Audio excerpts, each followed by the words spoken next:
உலகெங்கும் வாழும் மாதா தொலைக்காட்சி அன்பர்களுக்கு நெஞ்சார்ந்த வணக்கம். உலகின் மிகப்பெரிய நிர்வாக அமைப்பான கத்தோலிக்க திருச்சபையின் தலைவர் பாப்பிரை அவர்கள் நம்மை விட்டு பிரிந்து இறைவன் அடி சேர்ந்திருக்கிறார். திருத்தந்தை பிரான்சிஸ் அவர்கள் பலவற்றிலும் முதன்மையானவர், முன்னோடியானவர்.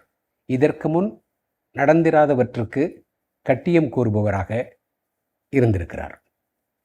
அவர் ஐரோப்பாவிற்கு வெளியே பிறந்த முதல் திருத்தந்தை.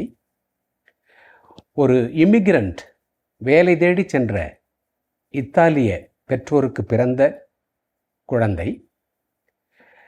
பல்வேறு ஏற்றத்தாழ்வுகள், பொருளாதார சிக்கல்கள், அந்நிய ஆட்சி இவற்றால் பாதிக்கப்பட்ட லத்தீன் அமெரிக்க நாடுகள் என்று சொல்லப்படக்கூடிய தென் அமெரிக்காவிலிருந்து, அர்ஜென்டினாவிலிருந்து வந்தவர். இத்தனை சிறப்புகளை தன்னகத்தே கொண்ட திருத்தந்தையவர்கள் தன்னுடைய பின்னணியின் முழு வீச்சினை திருச்சபையின் பயணத்தில் செலுத்தியவர். அவருடைய பின்னணி எத்தகையதோ அவற்றை முழுமையாக வெளிப்படுத்தும் விதமாக அவருடைய ஆட்சி காலம் இருந்தது. குறிப்பாக அவர் ஏழைகளின் திருத்தந்தையாக இருந்தார். அவர் ஒடுக்கப்பட்ட மக்களின், பொருளாதார ரீதியாக, சமூக ரீதியாக ஒடுக்கப்பட்ட மக்களின் குரலாக ஒலித்தார்.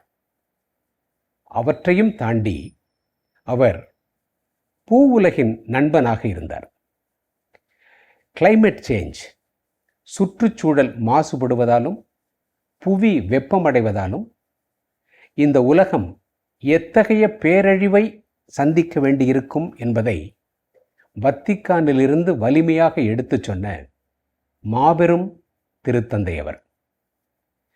அவர் விட்டு சென்ற பணிகளை தொடர்ந்து ஆற்ற வேண்டிய பொறுப்பு கத்தோலிக்கர்கள் ஒவ்வொருவருக்கும் இருக்கிறது.